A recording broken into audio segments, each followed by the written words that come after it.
बिस्मिल्लाहिर्रहमानिर्रहीम। Physiology topic है Golgi apparatus. तो गोल्जी अपरेटस जो है it is also called the Golgi body या फिर Golgi complex and it is a membranes organelle which is responsible for packaging of lysosomes formation.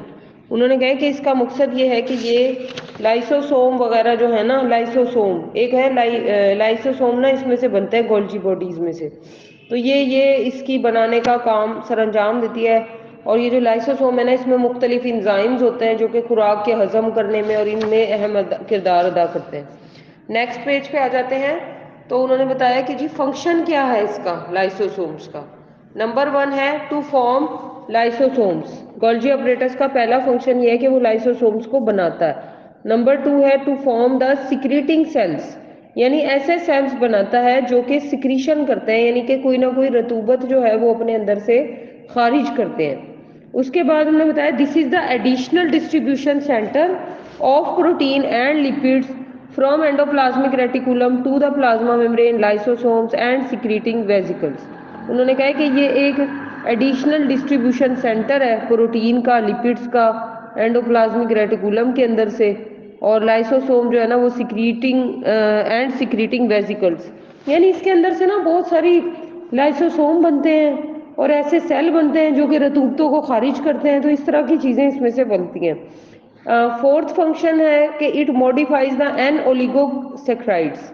ये N oligosaccharides को modify करता है। मॉडिफाई का मतलब होता है यानी कि उसको चेंज कर देता है। उसके बाद है this is the site for carbohydrate and protein. Carbohydrate और प्रोटीन के लिए ये एक साइट है। साइट का मतलब है यानी एक जगह है ये। नेक्स्ट आ जाता है हमारा टॉपिक माइटोकॉन्ड्रिया। जी, माइटोकॉन्ड्रिया जो है वो एक सेल्फ रेप्लिकेटिंग ऑर्गेनेली है। सेल्फ रेप्लिकेटिंग का मतलब ये होता है कि भाई वो खुद ब खुद ही अपने आप को वो करती रहती है, डबल करती रहती है। तो यानी कि वो अपने आप को बढ़ाती रहती है। और ये जो है इसका थ्रेड लाइक मेम्ब्रेन है। थ्रेड का मतलब होता है धागे की तरह इसकी मेम्ब्रेन है, जो कि सिंथेसाइज होती है हाई एनर्जी फॉस्फेट, यानी उसमें हाई एनर्जी फॉस्फेट बॉन्ड होते हैं, इसलिए इसे हम power house of the cell भी कहते हैं। यानी कि एक सेल जो है ना उसका एक जो पावर हासिल करने का जो जरिया है वो माइटोकॉन्ड्रिया। और इसकी आप में ये देखिए कि इसके अंदर किस तरह से है। पहले बाहर एक मेम्ब्रेन है, उसके अंदर कुछ मेम्ब्रेन्स है, उसके अंदर राइबोसोम्स है, मैट्रिक्स है, आउटर मेम्ब्रेन है, इनर मेम्ब्रेन है। इसके अलावा इंटर मेम्ब्रेन स्पेस है। स्पेस का मतलब होता है खाली जगह।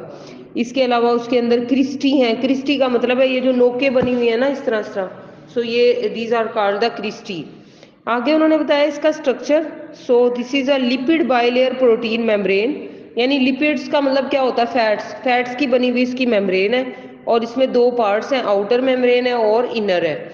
साइज जो है ये डिफरेंट साइज और शेप में अवेलेबल है। It is motile. मोटाइल का मतलब है ये हरकत करता रहता है, ये लोकलाइज करता है इंट्रासेलुलर साइड पे फॉर मैक्सिमम एनर्जी।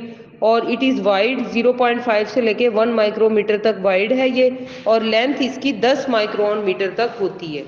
यानी लंबा है 10 तक और चौड़ा है 0.5 से 1 माइक्रोमीटर। और माइक्रो का मतलब आप समझते ही हैं 10⁻⁻⁶। So, coming towards the shape of mitochondria, these are elongate in shape, यानी ये लंबा सा होता है। और जैसे कि सिगार होता है, सिगार पुराने ज़माने में लोग जो सिगरेट वगैरह पीते थे वो सिगरेट नहीं होती थी, वो एक पाइप सा होता था। So this is cigar shape and these are single and branched. Next is the composition.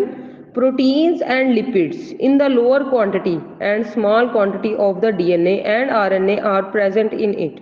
उन्होंने कहा इसमें प्रोटीन, लिपिड्स और लोअर क्वांटिटी में या स्मॉल क्वांटिटी में इसमें डीएनए और आरएनए, ये सारा कुछ इसके अंदर मौजूद होता है। फंक्शंस जो हैं, large amount of ATP is formed in the mitochondria. ATP बहुत ज़्यादा मिकदार में बनता है माइटोकॉन्ड्रिया में। Pyruvic acid, amino acid, fatty acids are converted into acetyl co A.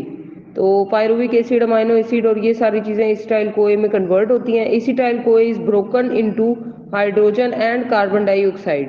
Acetyl co A जो है वो टूटता है और उस टूटने के बाद उसमें से हाइड्रोजन और कार्बन डाइऑक्साइड जो है वो रिलीज हो जाती है। तो ये सारे के सारे इसके फंक्शंस हैं।